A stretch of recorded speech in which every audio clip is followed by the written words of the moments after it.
भानगढ़ की भूली बिसरी हवेली।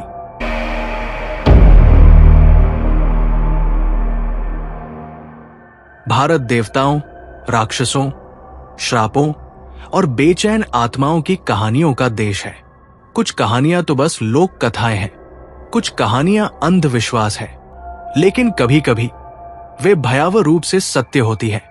ये ऐसी ही एक कहानी है।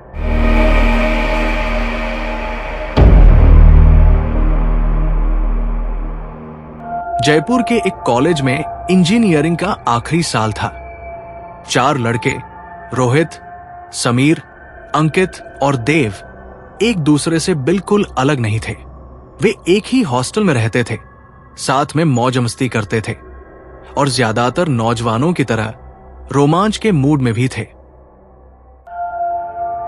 एक शाम कैंपस के बाहर एक चाय की दुकान पर बैठे अंकित ने कहा, यार, भानगढ़ किले के बारे में सुना है? कहते हैं सूर्यास्त के बाद वहां कोई नहीं रुक सकता। समीर हंसा और बोला, ये तो बस टूरिस्ट की कहानियां हैं भाई, भूत प्रेत होते ही नहीं।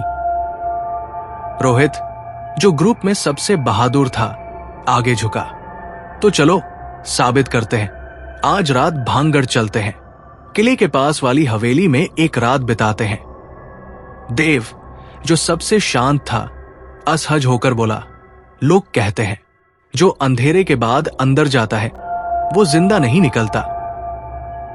बाकी लोग हंसे, लेकिन जैसे ही रात हुई वे अपनी बाइकों पर भानगढ़ की ओर तेजी से आगे बढ़ गए। किला आधिकारिक तौर पर सूर्यास्त के समय बंद हो जाता था, लेकिन लड़कों को एक टूटी हुई दीवार के बारे में पता था जिसे वे पार कर सकते थे। जगह बहुत बड़ी थी, खंडहर मंदिर, टूटे दरवाजे और एक भयानक सन्नाटा। उन्हें हवेली मिली मुख्य किले के ठीक बाहर एक वीरान महल। उसके दरवाजे टूटे हुए थे, दीवारें अजीब अजीब काले धब्बों से ढकी थी। आंगन में एक जंग लगा झूला चरमरा रहा था, हालांकि हवा नहीं चल रही थी। अंदर हवा सड़न की गंध से भरी हुई थी। छत से चमगादड़ लटक रहे थे और कहीं कहीं पानी लगातार टपक रहा था। वाह, रोहित ने अपना बैग नीचे गिराते हुए कहा, हम यहां आग जलाएंगे और साबित करेंगे कि भूत नकली होते हैं। लेकिन देव ने फुसफुसाते हुए कहा, क्या तुम मुझे सुन सकते हो? कोई रो रहा है। वे स्तब्ध रह गए। हवेली की गहराइयों से एक धीमी चीख गूंजी। लड़के आवाज का पीछा करते हुए एक अंधेरे गलियारे में पहुंच गए। दीवारें नम थी, लाल धब्बे थे जो संदिग्ध रूप से खून जैसे लग रहे थे।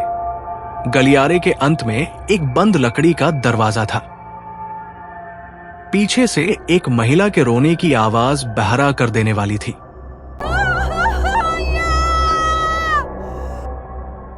समीर ने हिम्मत दिखाते हुए दरवाजे पर लात मारी। दरवाजा धीरे से खुल गया। अंदर एक खाली कमरा था। कोई औरत नहीं, बस दीवार से टिका हुआ एक टूटा हुआ आईना था। वे एक दूसरे को डर से देखने लगे। फिर अंकित हांफने लगा।